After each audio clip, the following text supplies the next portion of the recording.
जी बेटा, we were discussing about the oogenesis. oogenesis की meiosis आप थोड़ा सा बेटा रिपीट करें, मुझे पता चले आपको उसके बारे में क्या समझ आया,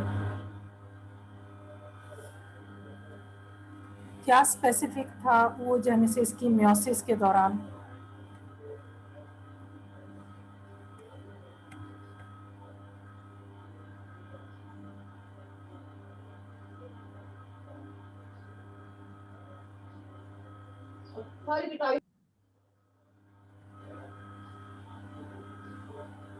जी बताएं बेटा, जल्दी जल्दी किया करें, नहीं भी आता तो भी बोला करें आगे से कि ये चीज़ मैडम नहीं आती हमें, आता है तो जल्दी से जवाब दें।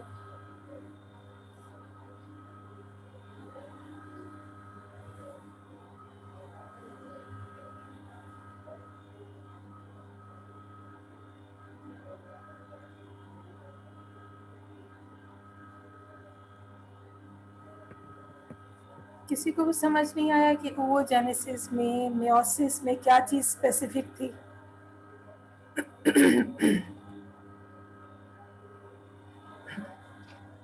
मैम वैसे तो मैं रिकॉर्डिंग से करती हूँ, पिछला लेक्चर नहीं किया, लेकिन मुझे इतना पता है कि उस पहले वो जब तक फॉलिकल्स डेवलप नहीं करते तब तक वो उसका न्यूक्लियस जो है वो प्राइमरी स्टेज पे रहता है, वो प्राइमरी oocyte रहता है, फिर उसमें वो फिर जब बाद में डिवाइड करता है तो सेकेंडरी oocyte बनता है और वो डिप्लोटीन स्टेज पे हाल्ट हो जाता है।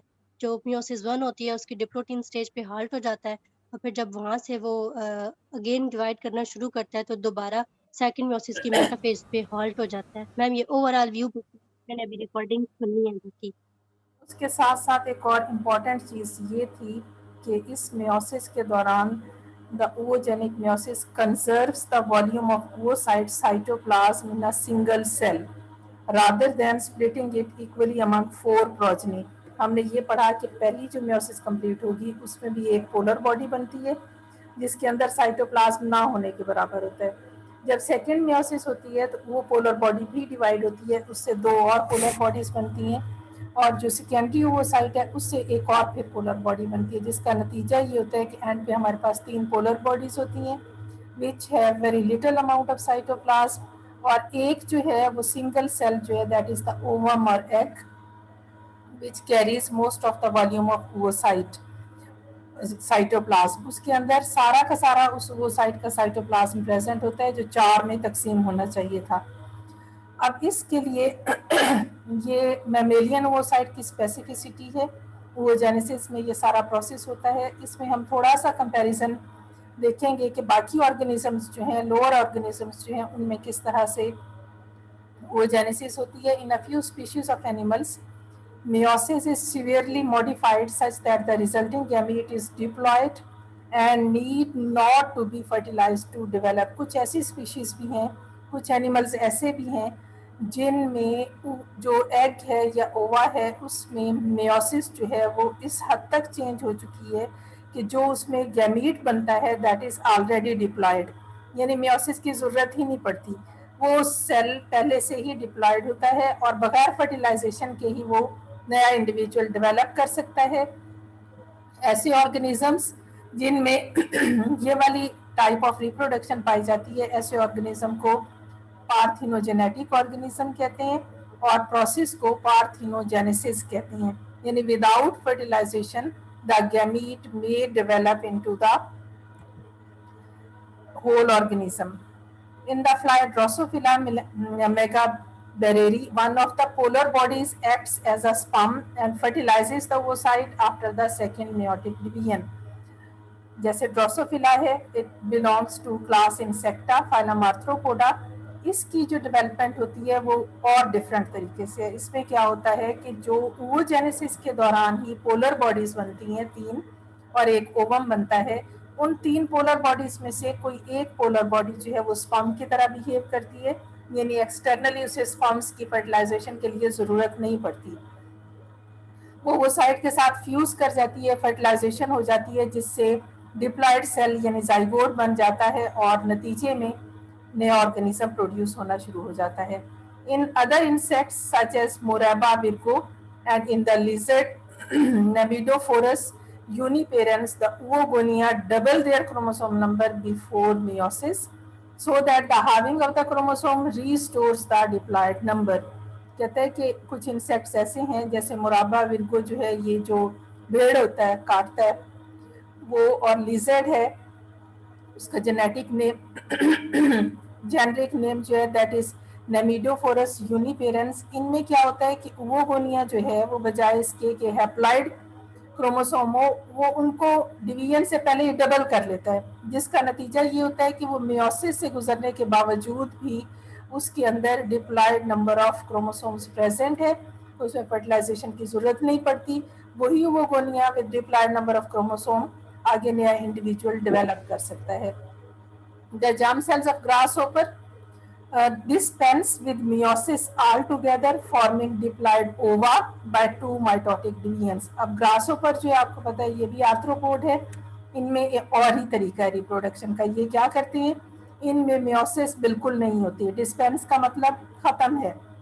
फॉर्मिंग डिप्लॉयड ओवा, माइटोसिस से ही डिवाइड करते हैं, ओवा बनता है, एग बनता है, दैट इज ऑलरेडी डिप्लॉयड, और उसके बनने से पहले 2 माइटोटिक डिवीजन होती हैं, यानी वो अपना नंबर जो है एक्स का इस तरह से इंक्रीज करता है।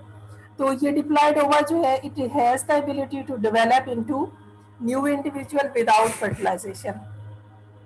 All of these species consist entirely of females. नतीजा क्या होता है कि जब मेल के गैमेट्स की जरूरत ही नहीं है तो ये जेनेटिकली सारे के सारे फीमेल्स ही होती हैं। पूरी पॉपुलेशन जो है इनकी that exists on the female, क्योंकि मेल के स्पर्म जो हैं they are not required for fertilisation, तो जेनेटिकली वो फीमेल्स हैं, अपने ही गैमेट्स बनाते हैं, विदाउट फर्टिलाइजेशन वो गैमेट्स जो हैं न्यू इंडिविजुअल बना सकते हैं। In other species haploid parthenogenesis is widely used not only as a mean of reproduction but also as a mechanism of sex determination. कुछ और स्पीशीज लोअर इंडिविजुअल्स की ऐसी हैं जिनमें क्या होता है कि गैमीट बनने तक का प्रोसेस तो ऐसा ही होता है, यानी हैप्लॉइड गैमीट बनेगा, उनमें मियोसिस होगी प्रॉपर, लेकिन वो हैप्लॉइड गैमीट जो है that is able to develop parthenogenetically into the new individual. उनमें से जो हैप्लॉइड है without fertilisation that may develop into the male, और जिनमें फर्टिलाइजेशन हो जाती है they may develop into the female. तो पार्थिनोजेनेसिस जो है उनका मोड ऑफ रिप्रोडक्शन उनमें एग्जिस्ट करता है, जो उनकी सेक्स को भी डिटरमिन करता है कि अगर फर्टिलाइजेशन के बगैर डेवलप हुआ तो क्या होगा, और अगर फर्टिलाइजेशन हो गई तो उनकी सेक्स कौन सी होगी। इसमें फिर आगे उन्होंने एग्जांपल दी है कि ये क्लास है लमार्थ्रोपोडा की, हेमिप्टेरा, इसमें भी ये बीज, वेस्प और एंट्स वगैरह आते हैं। इनमें क्या होता है कि unfertilised eggs develop into male, अगर फर्टिलाइजेशन नहीं हुई तो ये एग जो है हैप्लॉइड नंबर ऑफ क्रोमोसोम होगा इनमें, और पार्थिनोजेनेटिकली ये डेवलप करेंगे, यानी विदाउट फर्टिलाइजेशन ये डेवलप करेंगे, और जो इंडिविजुअल बनेगा वो मेल होगा। इसका मतलब ये है कि उनमें पार्थिनोजेनेसिस जो है वो डिटरमिन करेगी sex of the new individual, whereas the fertilized eggs being diploid develop into the female। लेकिन उनमें फर्टिलाइजेशन भी होती है, सारे के सारे इंडिविजुअल्स बगैर फर्टिलाइजेशन के नहीं बनते, और अगर फर्टिलाइजेशन हो जाती है तो ऑटोमेटिकली फर्टिलाइजेशन का नतीजा ये होता है कि डिप्लॉइड जाइगोट बनता है, और अगर वो डिप्लॉइड सेल डेवलप करेगा तो जो इंडिविजुअल होंगे दे आर जेनेटिकली फीमेल्स। तो मतलब ये है कि कुछ ऑर्गेनिजम्स ऐसे हैं जिनमें पार्थिनोजेनेसिस डिटरमिन करता है कि नए इंडिविजुअल की सेक्स क्या होगी। अगर पार्थिनोजेनेटिकली डेवलप करेगा without fertilisation then the individual will be male, और अगर वो फर्टिलाइजेशन के बाद डेवलप करेगा then the individual will be diploid and female. The haploid males they are able to produce sperm by abandoning the first meiotic division. अब जो mail हैं उन्होंने बगैर फर्टिलाइजेशन के डेवलप किया, उनसे स्पर्म कैसे बनेंगे, उनमें स्पर्म प्रोडक्शन होगी, गैमीट सेल्स बनेंगे, लेकिन उनमें फर्स्ट मियोटिक डिवीजन नहीं होगी। हमें पता है कि फर्स्ट मियोसिस जो है that is responsible for reduction of the chromosomal contents. अगर फर्स्ट मियोसिस नहीं होती, ओनली सेकेंड मियोसिस होती, तो सेकेंड मियोसिस जो है that is like the mitosis. मतलब ये है कि उसके गैमीट्स जो हैं वो माइटोटिकली ही प्रोड्यूस होंगे, उनमें रिडक्शन नहीं होगी। सेकेंड मियोसिस के जरिए ही सिर्फ उनमें गैमीट प्रोडक्शन होगी, इसलिए मेल जो है उसका गैमीट बनेगा ज़रूर, लेकिन वो हैप्लॉइड न्यूक्लियस होगा, मेल खुद भी हैप्लॉइड था। ये हैप्लॉइड न्यूक्लियस वाले गैमीट्स उसके अंदर माइटोटिक प्रोसेस से बनेंगे, मियोसिस वाली फर्स्ट मियोसिस रिडक्शन डिवीजन उनमें नहीं होगी। ये पोलर बॉडीज की फॉर्मेशन शो की हुई है कि जिसमें जो नंबर ऑफ साइटोप्लाज्मिक कंटेंट्स हैं वो बहुत ही माइन्यूट होते हैं, और बाकी पूरा का पूरा सेल जो है, सारे कंटेंट्स जो हैं, they are kept by a single cell during oogenesis। अब एम्फीबियन का वो साइट जो है, इसमें किस तरह से फर्दर कंजर्वेशन होती है कंटेंट्स की, और इसमें क्या प्रेपरेशन होती है for the fertilization। The egg is responsible for initiating and directing development। हर एक स्पीशीज जो है उसमें एग की वजह से ही फर्दर डेवलपमेंट जो है वो इनिशिएट होती है, फर्टिलाइज हुआ या ना हुआ या जो भी सिलसिला हुआ, लेकिन जो इसके कंटेंट्स होते हैं एग के, they are responsible for directing the development. And in some species fertilisation is not even necessary. अभी जैसे हमने पीछे पार्थिनोजेनेसिस पढ़ा, the accumulated material in the oocyte cytoplasm includes energy sources and energy producing organelles, the yolk and mitochondria, the enzymes and precursors for DNA, RNA and protein synthesis, stored messenger RNAs, structural proteins, and morphogenetic regulatory factors that control early embryogenesis। अब जो egg है उसका बनना क्यों ज़रूरी है? क्योंकि egg ने जब एक गैमीट की शक्ल अख्तियार करनी है, एक ऐसे सेल की शक्ल अख्तियार करनी है जिससे आगे नया इंडिविजुअल प्रोड्यूस होगा, तो उसने कुछ अपनी प्रेपरेशन करनी है। उसके साइटोप्लाज्म के अंदर कुछ चीज़ें जमा होनी चाहिए, एक्यूमुलेटेड मटेरियल होना चाहिए। कौन कौन सा? जो उसका एनर्जी का सोर्स हो, फर्दर जब वो डेवलप करने जा रहा है तो उसे एनर्जी कहाँ से मिलेगी। उसके साथ साथ उस एनर्जी को जनरेट करने के लिए उसमें ऑर्गेनेलेस की भी वाफिर मिकदार होनी चाहिए, ताकि वो ऑर्गेनेले एक्टिव रहें, एनर्जी प्रोड्यूस करते रहें और वो नया इंडिविजुअल बनाने के काबिल हो सके। इसके लिए जब वो एनर्जी प्रोड्यूसिंग ऑर्गेनेल्स की मदद से एनर्जी जनरेट करेगा, एनर्जी जनरेट करने के लिए आपको पता है कि एंजाइम्स की ज़रूरत होती है, कोई रॉ मटेरियल चाहिए होता है, तो उसमें एंजाइम्स भी होने चाहिए, precursors for DNA, RNA and protein synthesis, यानी ऐसे सारे मालिक्यूल जो डीएनए बनाने के लिए चाहिए, क्योंकि नए सेल्स बनेंगे तो उनको डीएनए तो चाहिए, आरएनए चाहिए, प्रोटीन्स चाहिए जो प्लाज्मा मेम्ब्रेन बनाएंगे, प्रोटीन चाहिए जो न्यूक्लियर मेम्ब्रेन बनाएंगे, जो ऑर्गेनेलेज बनाएंगे, वो सारे प्रोटीन्स चाहिए। उसके लिए वो क्या करता है कि कुछ मैसेंजर आरएनएस जो हैं उनको बना के पहले से ही अपने अंदर स्टोर कर लेता है, क्योंकि इमीडिएटली पहले ट्रांसक्रिप्शन हो, उसके बाद प्रोटीन सिंथेसिस हो, तो ये सारी चीज़ें सारा कुछ बैक वक्त नहीं हो पाता। तो एग के अंदर ये एबिलिटी है कि बिफोर फर्टिलाइजेशन वो अपने अंदर मैसेंजर आरएनए बना के स्टोर कर लेता है, आधा काम करके रख लेता है। जैसे ही फर्टिलाइजेशन होती है उन मैसेंजर आरएनए से फिर प्रोटीन की ट्रांसलेशन शुरू हो जाती है, यानी उसे फिर सिर्फ प्रोटीन बनाने वाला मरहला जो है उसके लिए उसे टाइम स्पेयर करना पड़ता है। कुछ स्ट्रक्चरल प्रोटीन बना के उसने पहले रखे होते हैं। स्ट्रक्चरल प्रोटीन से मुराद क्या है? जो नए सेल के स्ट्रक्चर बनाने के लिए उसे प्रोटीन रिक्वायर्ड है। कुछ मार्फोजेनेटिक रेगुलेटरी फैक्टर्स होते हैं, यानी जो नॉर्मल डेवलपमेंट को कंट्रोल करेंगे, ऐसे प्रोटीन्स वो बनाकर रखता है। तो ये सारी चीज़ें basically these are the requirement for early embryogenesis. जो स्टार्ट में ही एम्ब्रियो बनने के लिए प्रोसेस रिक्वायर्ड हैं एक एम्ब्रियो की डेवलपमेंट के लिए, वो सारी चीज़ें they are stored in the oocyte cytoplasm. This is the reason कि जो oogenetic मियोसिस होती है उसमें साइटोप्लाज्म की अनइक्वल डिस्ट्रीब्यूशन क्यों नहीं होती? क्यों होती है? इक्वली चारों सेल में साइटोप्लाज्म क्यों नहीं डिवाइड किया जाता? क्योंकि अगर ये सारे कंटेंट्स जो उसने बनाकर एक्यूमुलेट किए हैं चार हिस्सों में तकसीम हो जाएं, तो एम्ब्रियोजेनेसिस के लिए एक सेल के पास सफिशिएंट मवाद नहीं होगा। तो अनइक्वल साइटोकाइनेसिस का मकसद ये होता है कि वो सारी चीज़ें एक ही सेल के अंदर कंजर्व रहनी चाहिए, ताकि उसके अंदर वो सारी मशीनरी, वो सारा रॉ मटेरियल प्रेजेंट हो जो नए एम्ब्रियो की डेवलपमेंट के लिए चाहिए, और वो किसी भी स्टेज पर किसी और पर डिपेंडेंट ना हो। Most of this accumulation takes place during meiotic prophase first.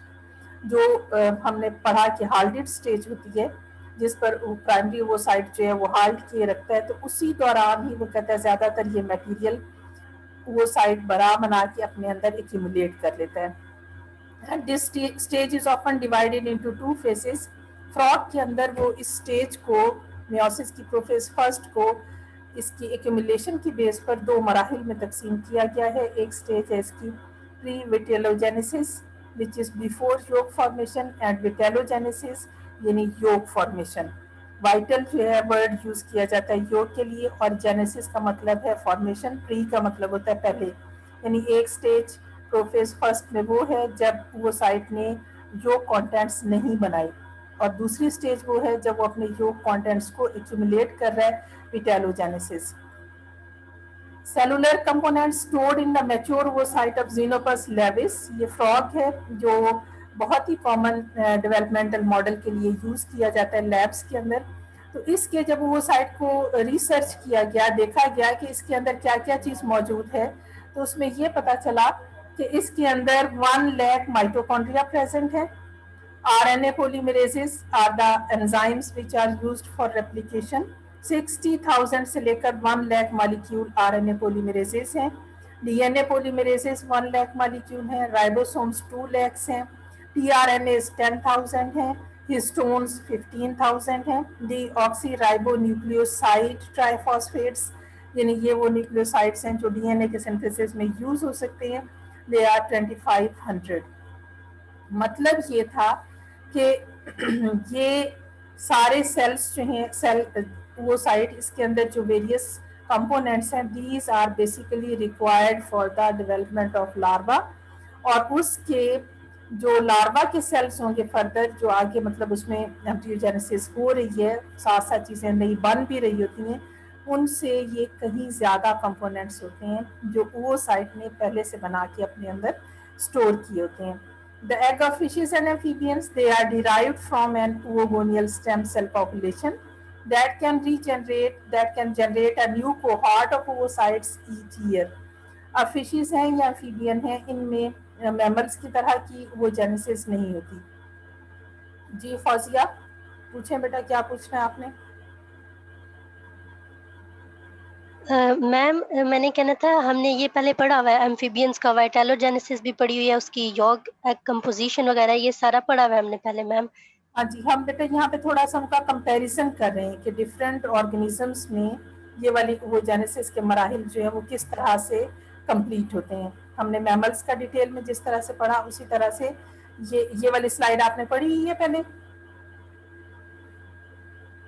Ma'am slides में नहीं, ये एज इट इज, ये सेम टू सेम बुक में लिखा था, आपने हमें 9th एडिशन की बुक से पढ़ाया था ये सारा।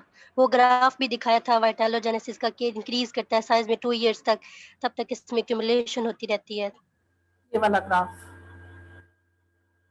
ये वाला ग्राफ जो है जिसमें pre vitellogenic yes ma'am, genic phase है, ठीक हो गया। यस मैम, ये हमने पढ़ा था। हमने पढ़ लिए vitellogenesis occurs when the oocyte reach the diplotene stage. ये वाला आप कहते हैं कि सारी कंप्लीट हो गई, इसको आगे डिटेल में नहीं जाते हम। इसी की जर्मिनल वेसिकल की उन्होंने मैचुरेशन शो की है।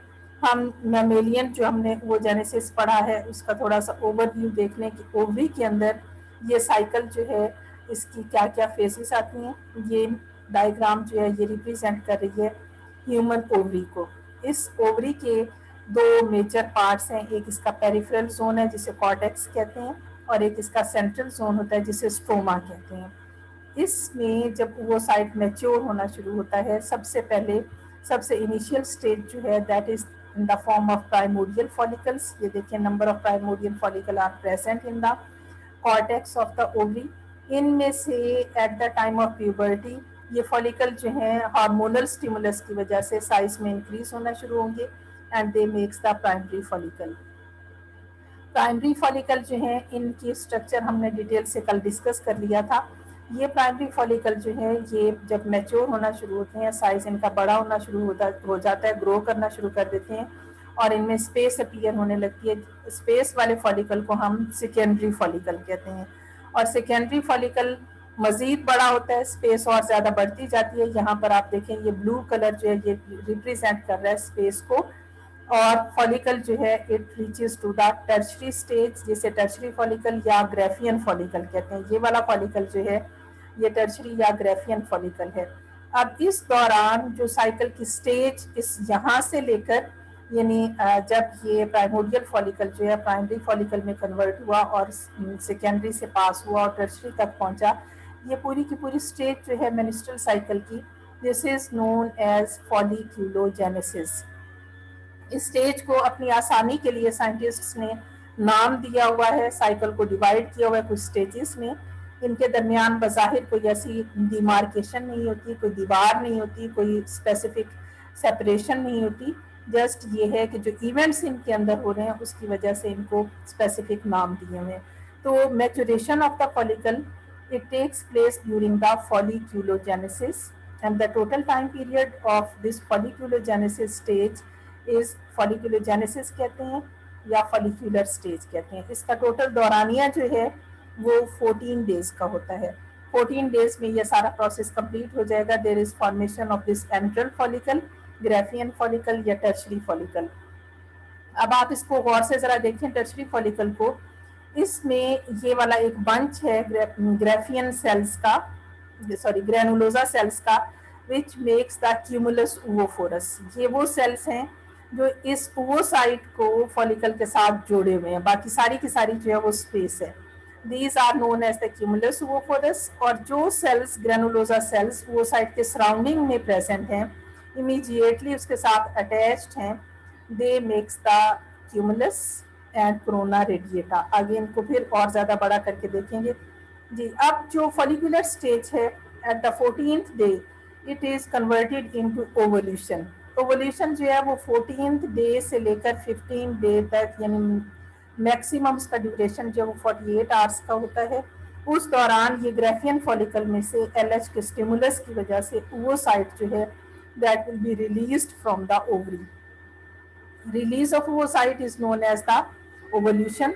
यहाँ से रिलीज होकर ये ओवोसाइट कहाँ पर जाता है, ये ओवरी जो है it has its specific duct system. जैसे हमने पहले पढ़ा था कि हर रिप्रोडक्टिव सिस्टम जो है वो दो चीज़ों से बना होता है, there is a gonad and a duct system. जो फीमेल का डक्ट सिस्टम है उसका पहला पार्ट जो है उसको सॉरी डक्ट कंप्लीटली कहलाती है ओविडक्ट, और ओविडक्ट का जो पहला हिस्सा टुवर्ड द ओवरी प्रेजेंट है that is known as the infundibulum. उस हिस्से को इनफंडिबुलम कहते हैं।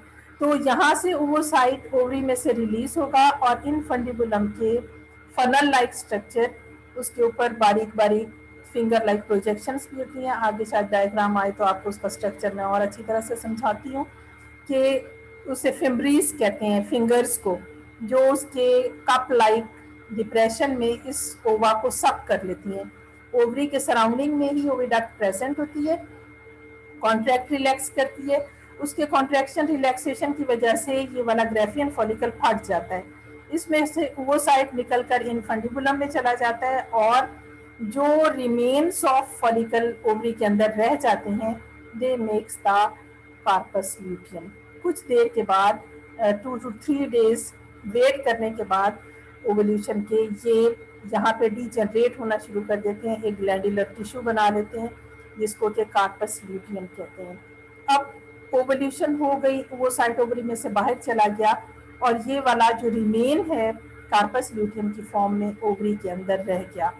ये कितने दिनों तक यहाँ पर रहता है, तो इसके लिए जब रिसर्च की गई तो ये पता चला कि it further remains inside the ovary for 7 to 8 days, क्योंकि जो वो साइड यहाँ से रिलीज हुआ था उसकी फर्टिलाइजेशन और यूट्रस तक पहुँचने में 7 to 8 डेज लग जाते हैं। तो ये कार्पस ल्यूटियम जो है ये ग्लैंडुलर टिश्यू ये वेट करता है कि अगर फर्टिलाइजेशन हो जाएगी, वो फर्टिलाइज्ड एग की फॉर्म में यूट्रस तक पहुँचेगा तो वहाँ इम्प्लांटेशन होगी और फर्दर उस एम्ब्रियो की डेवलपमेंट वहाँ पे शुरू हो जाएगी और ये कार्पस ल्यूटियम वाली स्टेज पर ही ओवरी रह जाएगी। ये वाली स्टेज जब तक उसमें कार्पस ल्यूटियम फंक्शनल रहता है, यानी प्रोजेस्टेरॉन हार्मोन रिलीज करता रहता है, उस स्टेज को कहते हैं ल्यूटियल स्टेज। ल्यूटियल स्टेज पहली कौन सी थी, फॉलिकुलर स्टेज, सेकंड कौन सी थी, ovulation, third is the luteal stage.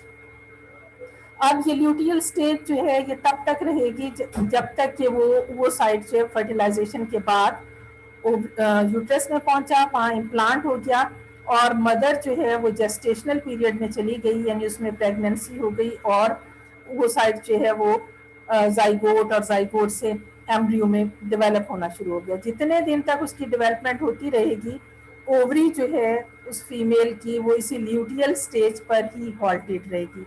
Luteal stage का मतलब ये है कि there will be corpus luteum, और ये कार्पस ल्यूटियम प्रोजेस्टेरॉन रिलीज कर रही होती है, जो कि ज़रूरी है फीमेल में प्रेगनेंसी को मेंटेन करने के लिए। लेकिन अगर उस फीमेल में फर्टिलाइजेशन नहीं होती, ये वो साइट यहाँ से रिलीज हुआ, तो इससे 7 से 8 दिनों के बाद कार्पस ल्यूटियम रीजनरेट हो जाएगी, ख़त्म होना शुरू हो जाएगी और एक छोटे से वाइट स्कार की शक्ल में, स्पॉट की शक्ल में ओवरी के अंदर कुछ दिनों तक रह जाएगी, जिसे कार्पस अल्बिकन्स कहते हैं। और फिर वो स्कार भी ख़त्म हो जाता है, वो निशान भी आहिस्ता आहिस्ता ख़त्म हो जाता है। और जब ये कार्पस ल्यूटियम डीजनरेट कर जाएगी, इसमें से रिलीज होने वाला प्रोजेस्टेरॉन नहीं रहेगा, तो यूट्रस जो है उसमें ऐसी चेंजेस आएंगी कि उसे इम्प्लांटेशन की ज़रूरत नहीं है। उसने जो तैयारी की थी इम्प्लांटेशन की, वो सारी चेंजेस उसमें से डीजनरेट होना शुरू हो जाएंगी, which results in the form of bleeding, और जिसे हम मेंस्ट्रुएशन कहते हैं। And that is the last stage of cycle which is known as the menstrual cycle. उसमें वो सारी ब्लड वेसल्स जो नए एम्ब्रियो के लिए यूट्रस को एक्स्ट्रा दी गई थी, उन सब की डीजनरेशन हो जाती है, जिसकी वजह से ब्लीडिंग और सेलुलर डेब्रिस जो हैं वो रिलीज होती हैं। तो बेसिकली जो पूरा साइकिल है फीमेल का, रिप्रोडक्टिव साइकिल जिसे कहते हैं, that is basically the ovarian cycle. वो ओवरी के अंदर भी साइक्लिक फॉर्म में इसी तरह से रिपीट हो रहा होता है, और उस दौरान सबसे पहले फॉलिकल की मैच्योरेशन होती है। जब वो फॉलिकल मैच्योर हो रहा होता है, वो साइड के न्यूक्लियस में कोई चेंज नहीं आती। उसमें से जब वो साइड बाहर रिलीज हो जाता है, तब उसमें सेकेंडरी वो साइड हम उसे कहते हैं, वो अपनी सेकेंड मियोसिस की मेटाफेज पर जाकर अगेन हॉल्ट हो जाता है, और फर्दर मियोसिस उसकी तभी कंप्लीट होती है अगर वो फर्टिलाइज होगा। अगर वो फर्टिलाइज नहीं होता तो वो सेकेंडरी वो साइड की फॉर्म में ही बॉडी से एक्सक्रीट हो जाता है, फर्दर उसकी जो मियोसिस है वो कंप्लीट नहीं हो पाती। ये सारी चीज़ें हम पहले इसमें पढ़ चुकी हुए हैं। इसका जो मेजर फंक्शन था, ये देखिए, after meiosis first occurs the secondary oocyte, that is haploid, is arrested at metaphase second of meiosis second. It stays in this state until fertilization. और ये वाली स्टेज कौन सी होती है? when ovulation takes place. Once fertilization occur, the secondary oocyte undergo meiosis second. अगर sperm का nucleus oocyte के अंदर एंटर होता है, तो तभी वो अपनी meiosis second कंप्लीट करता है, and result again in two separate structure, one haploid ovum and one polar body. उससे फिर एक ओवम बनता है और एक पोलर बॉडी बनती है. The other polar body from the previous step contain chromatids. So it also undergo meiosis second and produces two polar bodies. पहले बनने वाली यानी meiosis first में बनने वाली पोलर बॉडी जो है उसमें भी meiosis second होती है और उससे दो पोलर बॉडीज बनती हैं. ये सारा ओवल्यूशन तक का प्रोसेस शो किया हुआ है. फॉलिक्यूलोजेनेसिस का प्रोसेस है. इसमें से एग ओवल्यूट कर गया, ओवल्यूट करके जब ये चला गया ओविडक्ट के अंदर, वहाँ पर अगर स्पर्म अवेलेबल है, फर्टिलाइजेशन होगी, तो वहाँ ये अपनी मियोसिस सेकंड को कंप्लीट करेगा and there is formation of second polar body. ये देखें यहाँ पर इस डायग्राम को, सेकेंडरी oocyte है which is arrested in metaphase second. यहाँ पर अगर स्पर्म इसको फर्टिलाइज करने की कोशिश करेगा, immediately it will undergo it's meiosis second. जब मियोसिस कंप्लीट हो जाएगी तो इसका जो न्यूक्लियस होगा दैट विल बी हैप्लॉइड यहाँ पर, और इसके साथ ये तीन पोलर बॉडीज हैं. एक इस पोलर बॉडी से बनने वाले दो पोलर बॉडीज, और एक इसमें से जो इमीडिएटली पोलर बॉडी बनेगी दैट विल बी फॉर्म्ड. ये तीनों पोलर बॉडी आमतौर पर इस oocyte की सरफेस के ऊपर ही अटैच होती हैं.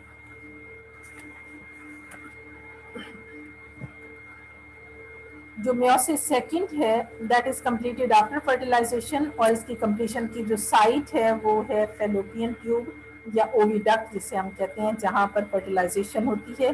फर्टिलाइजेशन हमेशा याद रखें, ना यूट्रस में होती है ना ओवरी के अंदर होती है, ये ओविडक्ट के अंदर होती है. ओविडक्ट को फेलोपियन ट्यूब भी कहते हैं. यहाँ पर फिर वही डायग्राम है, इसको आपको समझाने के लिए कि ये oogenesis थोड़ा सा डिफरेंट और डिफिकल्ट प्रोसेस है। यू मस्ट रिमेंबर ये वाली सारी की सारी जो मियोसिस है दैट इज ऑफ स्पर्मेटोजेनेसिस, और ये वाली मियोसिस जो है ये है oogenesis की। स्पर्मेटोजेनेसिस की मियोसिस के नतीजे में जो एक कोहार्ट बनेगा एक सेल से, that will completely develop into 4 equal same cell, simultaneously maturation होती है और एक जैसे 4 सेल बनते हैं।